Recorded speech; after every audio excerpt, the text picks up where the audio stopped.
Hi, and welcome to the program.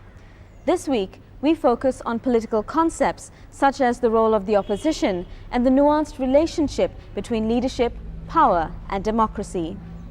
Resistance is a necessary and vital ingredient of democracy.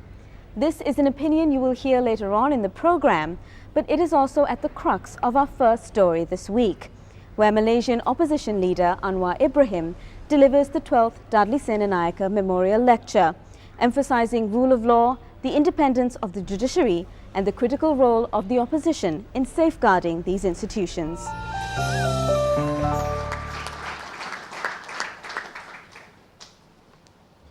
I must begin by first paying tribute to the memory of Premier Dudley Senanayake.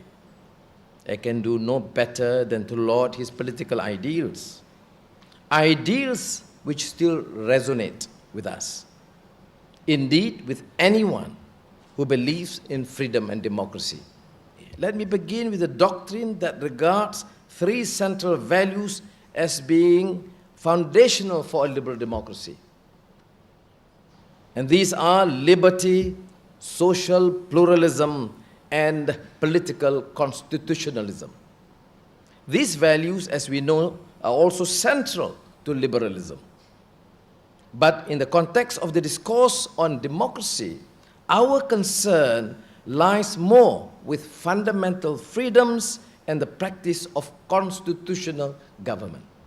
Former Malaysian Deputy Prime Minister and current de facto leader of the Malaysian opposition, Anwar Ibrahim explained how constitutional democracies depend on the rule of law to effectively restrain their executive and legislative branches.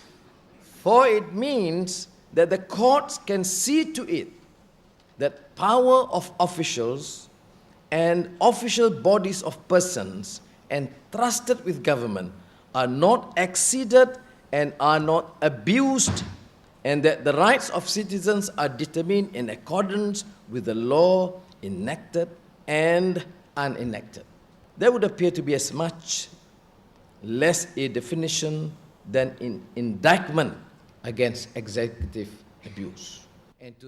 Drawing on parallels across the region, Mr. Ibrahim highlighted the critical role of the opposition in holding governments accountable and maintaining an independent judiciary. If laws are unjust, then the rule of law itself is in jeopardy.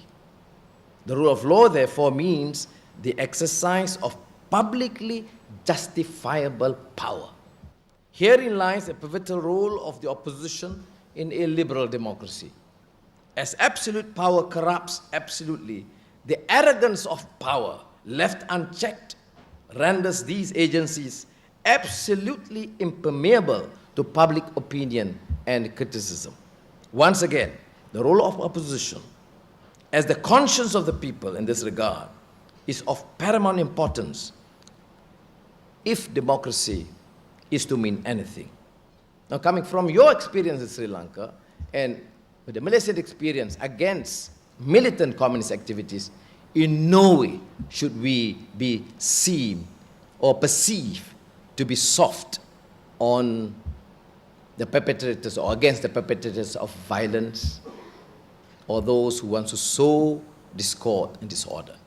We must not forget that at the heart of this political liberalism lies the need for a social contract that enables such liberty, which must be rooted in a deal that legitimizes power and holds accountable all those who exercise it, be it the government, opposition, elected representatives, or other instruments of power.